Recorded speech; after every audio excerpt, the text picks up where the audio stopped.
অচিনপুরের অচেনা এক স্টেশন। সকাল বিকাল দুবেলা মানুষের জোয়ার আসে প্ল্যাটফর্মে। বাকি সময়টা বেশ ফাঁকা ফাঁকা। প্ল্যাটফর্মের এক কোণে আছে একটা কদম ফুলের গাছ। তার তলায় থাকে একটি মেয়ে, নাম তার রানী।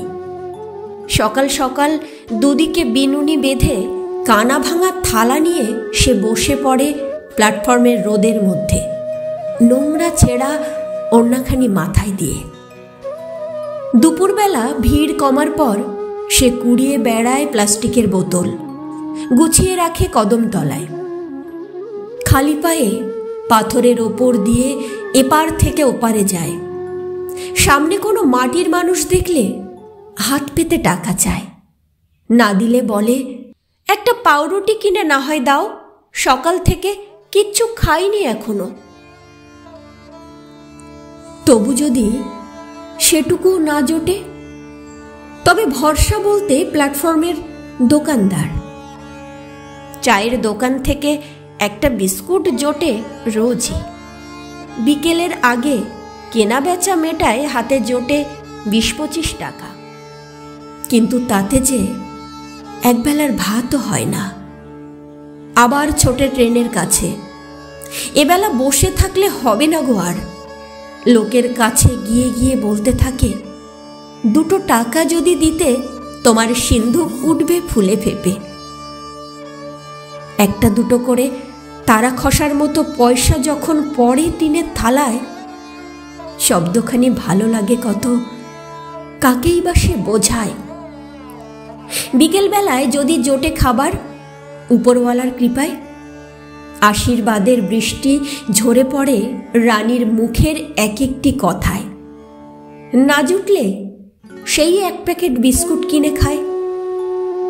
সেদিন রানীর জ্বর হয়েছে খুব, শুয়ে আছে সেই কদম তলায়। রোদে পোড়া লোহার পাতির চেয়েও উষ্ণ যে তার ললাট, পুড়ে যাচ্ছে। ছেঁড়া জামা কাপড় যা আছে সব যেন গায়ে জড়িয়ে নেয়, আবার ছুঁড়ে ফেলে দেয় জ্বর ছাড়ার কালে। ঘামে গায়ের কাপড় ভিজে যায়, পিঠের তলের মাটি ভিজে যায়। আবার আসে জ্বর। কদম তলায় একবার বয় শীতের উত্তুরে হাওয়া, একবার চুলার আগুন জ্বলে যায়। গলাও শুকিয়ে যায়, জল কোথায়?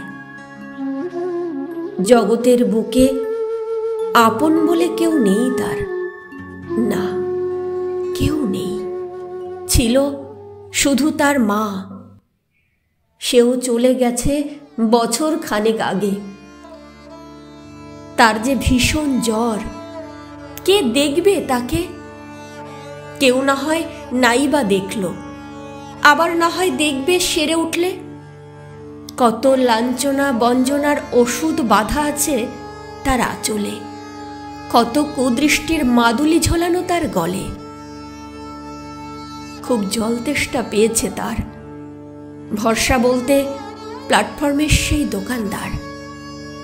স্টেশনে সেদিন হঠাৎ এক দুর্ঘটনা।